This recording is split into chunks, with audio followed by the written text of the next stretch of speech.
Guys आज हम लेके आए हैं। इससे पहले हमने नज़्म परिंदे की फरियाद का ये खुलासा वाला वीडियो है। इससे पहले हम क्या लेके आए थे, मरकज़ी ख़याल लेके आए थे। उससे पहले हमने ये तशरीह की थी सारी नज़्म की।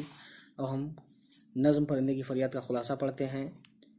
शायर ने नज़्म में बागों की बहारों से लुत्फ़ अंदोज़ होने और अपनी मर्ज़ी से घोंसले में आने जाने वाले परिंदे के बारे में बताया है कि वो क़ैद होने के बाद अपनी आज़ाद ज़िंदगी और अपने साथी परिंदों को याद करके गमज़दा है, यानी गमगीन है, दुखी है।